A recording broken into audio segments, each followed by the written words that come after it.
Hello and welcome to our presentation on the Pupil Safeguarding Review with myself and Iona from Agirio. My name is Nicola West-Jones and I'm the Director of Insights and External Relations at the Key Group, whose companies provide support to around 20,000 of the 24,000 schools in England. And my name is Iona Jackson and I am Head of Insights at Agirio, which is a stakeholder feedback company for schools in England. Around a year ago now, we set off on the safeguarding review, and this came about from discussions with people that we already worked with and people that we hadn't worked with within the sector. We set out to understand kind of what was their key priorities heading into the next academic year. And unsurprisingly, one of the things that came out as a top priority was safeguarding. From there, we spoke to them in more detail to understand what exactly was it about safeguarding that we might be able to help with. And we found that there were, whilst there were existing tools available for incident reporting and tracking existing issues, there was a missing piece of the puzzle around understanding the overall feelings of safety within the school and the ability to identify issues before they came to a parent and needed to be kind of tracked and something that had sort of tipped over into a more extreme safeguarding issue. So we developed the survey with the help of trust safeguarding leads and practitioners in the safeguarding space, and we came up with 4 key discussion topics and 4 key areas to include in the survey. We start with a section on the curriculum, which seeks to understand what are pupils learning about, what would they like to learn more about, and any areas where they felt that the lessons on safety and other relevant topics could be delivered more effectively. From there, we ask questions about treatment of others, so taking into account everything that they've learned and everything that they're being taught within the school and within the school's policies around behaviour, safety and so on. How is that translating into how they are interacting with other pupils and what environment are they creating? Then we really dig into the safeguarding side of things with a section on feelings of safety and a section on access to help. Those two seek to understand where pupils feel safest, looking at both in school, out of school and online, and also if there has been a safeguarding issue or if they have felt unsafe at any point, whether they were able to get help from the school. All of this is looking at understanding whether or not safeguarding policies are having the desired effect. So effectively, do pupils feel safe and do they know what to do if they don't? Thanks, Iona. So first, a little bit about the data set that we've worked with. We've managed to get to what we think is the biggest sample size ever seen in a safeguarding survey in England, although we are very happy to be proven wrong if anybody can find a bigger one. We've managed to reach 70,000 pupils in total, and that's pupils from year 3 to year 13. Those pupils are broadly regionally representative and come from 373 schools across 41 trusts. So this massive data set has allowed us to sub-segment in multiple different ways, meaning, for example, that we have robust and statistically significant data on everything from a particular year group to gender to particular ethnicities or sexual orientation. It's also worth noting that the pupils who took this survey did so in school and digitally, so we can be sure that the survey conditions were broadly similar across all participants. So having a look at some of the data that came out of the survey, first of all, we're going to look at things overall. So understanding where it is that pupils felt the safest and what levels of safety there were within the schools. We felt it was really important there was a consistent understanding of the word safety and that pupils felt throughout the survey that they knew that this was geared around creating a safer environment and ensuring that they feel safe regardless of the setting. So we start by asking recently, and we defined it recently as in the last 6 months, how safe pupils felt in these 3 locations. And as we go through this, I'm going to be talking mostly about the green bars. So if you keep an eye out for the green bars on graphs like this, that will be kind of where I'm speaking about at any given moment. I'll shout if I change my mind and talk about a red one instead. But for now, we can see that the green bar is the shortest when it comes to in school. So 75% of pupils reported that they had felt safe. So that's either very or quite safe in school in the last 6 months. That's slightly less than the proportion that felt safe out of school, which was 78%, and significantly less than the proportion that felt safe online, which was 88%. Thanks, Iona. So as we go, we're going to be going through this presentation. We're going to be looking at what this means, this data, for people leading safeguarding in schools and trusts. We're not going to be giving the answers, unfortunately, because it's complex, but we will be putting some questions out there for you to consider when it comes to your own setting. So 75% feel very or quite safe in school. And of the 3 scenarios, this obviously has received the lowest score. So what do we think that is?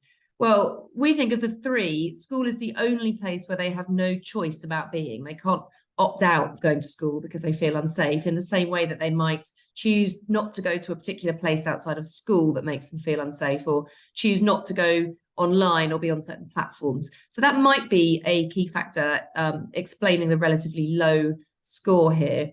But taken on its own, how do you feel about this number? Would you expect it to be higher or lower than 75% in your own school? Do you have targets on this, for example?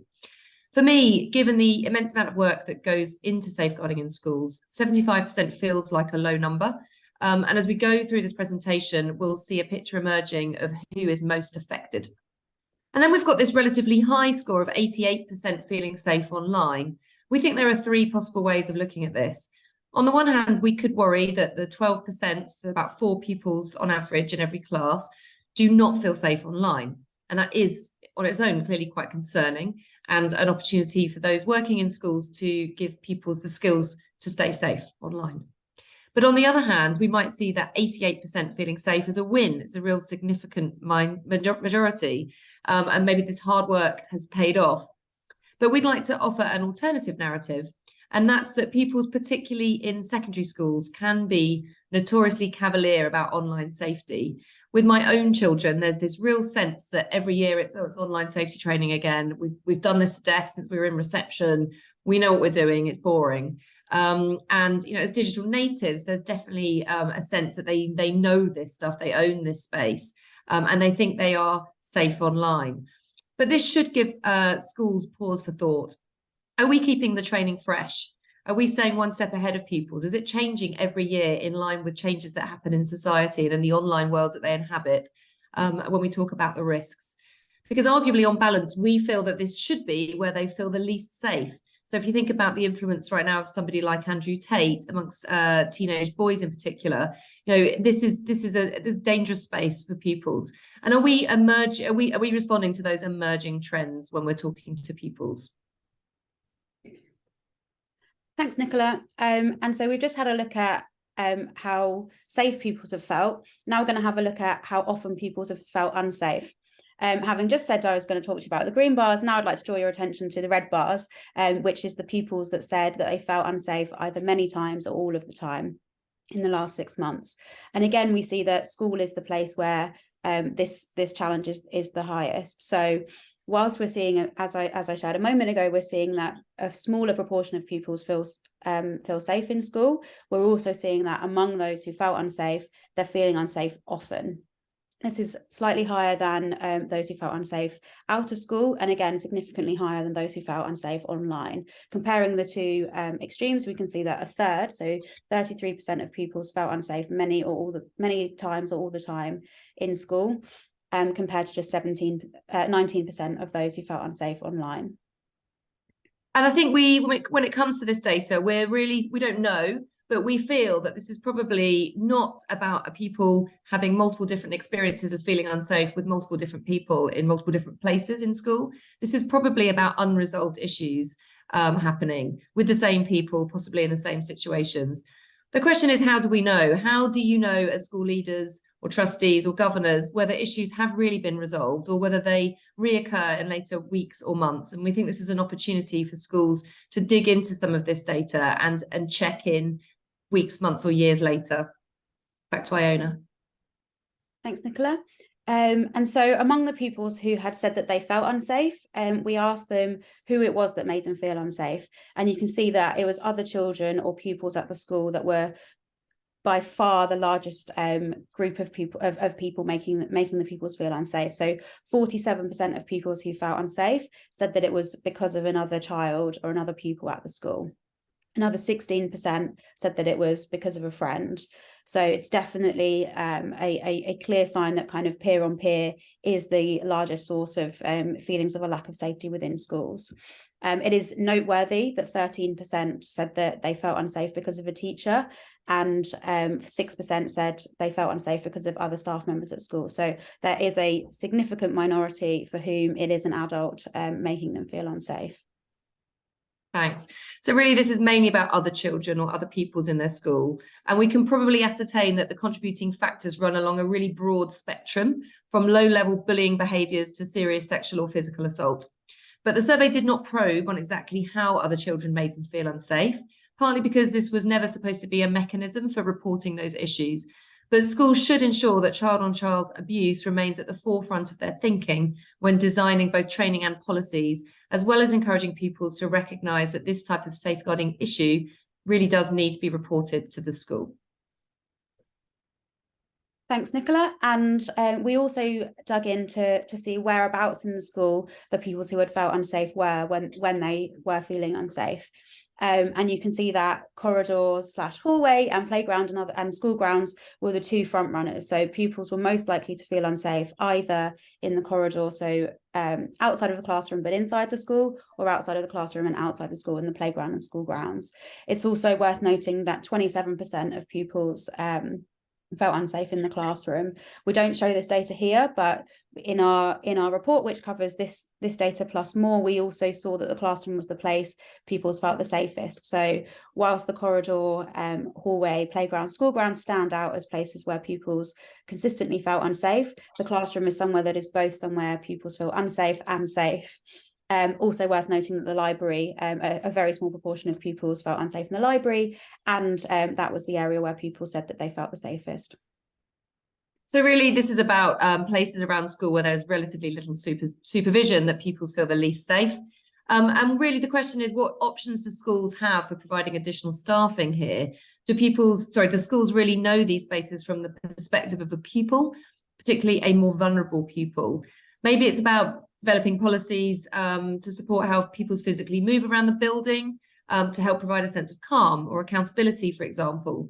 Or it might just be around offering additional break time or lunchtime clubs to give pupils the opportunity to be in what they consider a safer space, a more library-like space.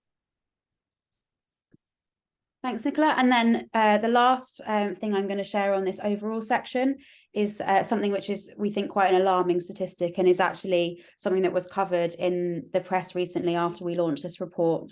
And that is that 1 in 10 pupils responded that they had missed school in the last 6 months because they felt unsafe. In a classroom of 30 pupils, that means around 3 pupils have not come to school recently because of feelings of a lack of safety. I think here there's lots to say, but what we want to get across is, how do you know who those 10% are? Because when reporting in an absence, usually that's done obviously by the parent or guardian, is there an opportunity when that parent presses to the absence line or whatever, is there an opportunity for then that to be addressed or to be raised, that the reason that child is not coming in is because they don't feel safe? That's assuming that the child has told the parent that in the first place.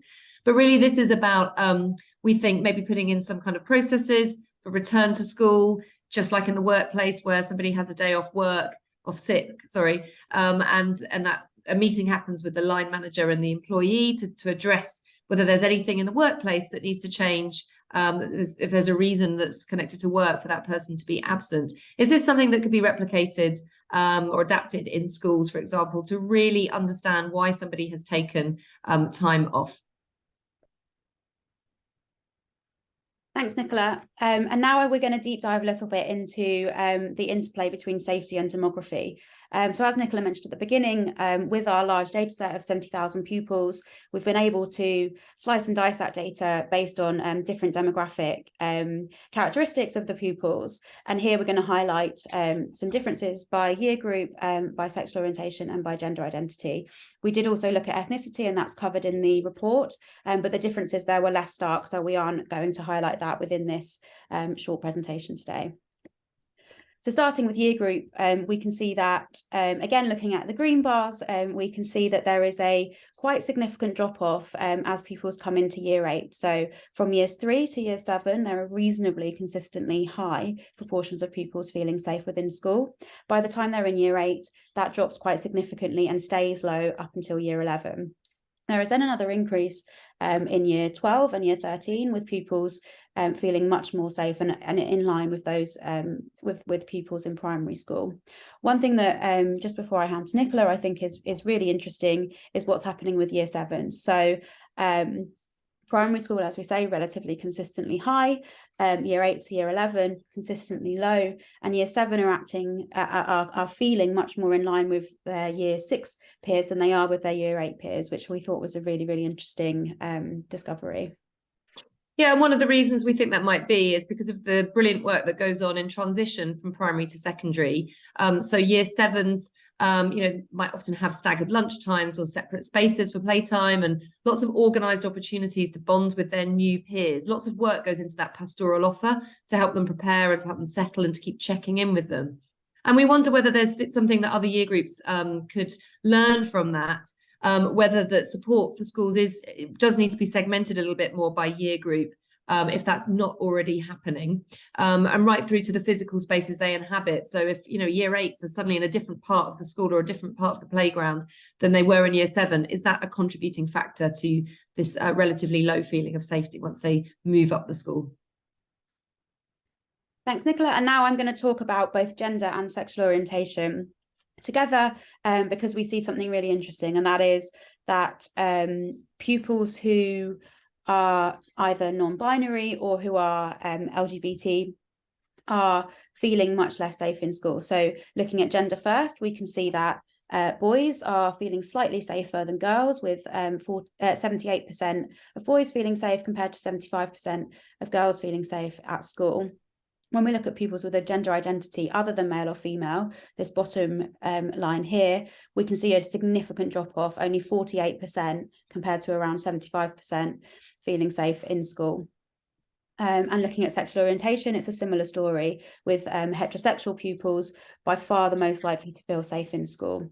One thing to note is that the overall scores for sexual orientation are lower because, in part, we only asked this question to years 9 and above. And as we've showed before, years 9 and above had lower feelings of safety. So the overall feelings here are lower, but those pupils who identify as heterosexual, much more likely to feel safe in school than pupils who are bisexual, homosexual, or have another sexual orientation. So with both sexual orientation and gender, really the question is data being collected on those things in your schools? And how are policies supporting pupils who do not identify as male or female or straight? Have these pupils, or in some cases their families even, been consulted on policies that may affect them? And are all staff, including non-teaching staff and lunchtime staff, etc., are they all clear on how these policies are being implemented? And we think this starts with the policies and the rollout of those policies, and that's the place to start when looking at how this plays out in your own setting. Thank you, Nicola. And then the last section, which is the shortest section, looks at school support. So among the pupils who felt unsafe, did they know what to do about feeling when they felt unsafe, and were they able to access the help that they needed? So we started with a hypothetical. We said, do you know what to do if someone makes you feel unsafe? And we asked about that in the 3 settings: at school, out of school, and online. And it was reasonably consistent. Around 9 in 10 pupils responded that they knew what to do if someone made them feel unsafe.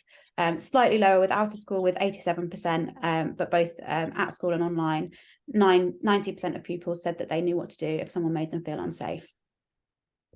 So yeah, as Iona just said, we've got these 3 pupils on average in every class who do not know what to do if they do feel unsafe. And that's despite all the amazing training that goes on in schools. But something isn't sticking for these pupils, and it might be might be worth you thinking about more vulnerable pupils here, such as those with SEND or EAL, or some of those non-binary pupils, or pupils who are not heterosexual. Have you made it really clear to those pupils how to report it if they don't feel safe? And have you, probably more importantly, made it easy for them in terms of the processes and the places where they can report feeling unsafe? And then I'm just going to show you two different stats next to one another. So this again was a hypothetical among the pupils who hadn't felt unsafe. So the pupils that felt safe, we asked them, if you were to feel unsafe, would you ask an adult at school for help? So as I say, it's a hypothetical question, and 61% of pupils said that they would speak to an adult at school for help, and a further 13% said it depends. Just a quarter said that they wouldn't, and another 3% said that they didn't want to say. So the majority would, at least in some cases, speak to an adult at school for help, hypothetically. However, we also asked the pupils who had felt unsafe whether or not they told any adults. And what we can see is a really quite different story. So I've just shown you here, 61% saying, yes, I would tell an adult at school. 26% who actually had a safety, a feeling of not being safe, only 26% did. So that's a significant drop off between those who haven't felt unsafe, thinking that they probably would speak to somebody at school, and actually those who did actually speaking to somebody. And we can also see that 45% spoke to an adult outside of school, which is, whilst better than the proportion that spoke to an adult at school, still lower than the proportion who hypothetically said they would speak to an adult at school. Thank you. So I think what we're thinking here really is this is about the opportunity for pupils as much as anything. There will always be some pupils that don't want to talk to an adult, and that's something we have to accept. But are we providing the opportunities for pupils to reach out for help? And the feeling is that this is much easier in a primary school where pupils build up very strong relationships with the class teacher. They spend most of the day with that same person. But they also have lots of opportunities to talk to that person. So, you know, every point that the class is sent out to break time or lunchtime or at the end of the day, there's a chance for that pupil to hang back and talk to their teacher if there's something that's on their mind. That's much harder in secondary schools where a child might have, you know, 15 different teachers, maybe more. Much harder to build up a trusted relationship when they're spread that thinly, but also much harder to have that opportunity to hang back. They're constantly on the move. They're constantly going from one lesson to the next. So how do secondary schools in particular create those more primary-like conditions for pupils to have the opportunity to talk to somebody before they're being dragged off to the next thing? And that's something we'd ask secondary schools to consider.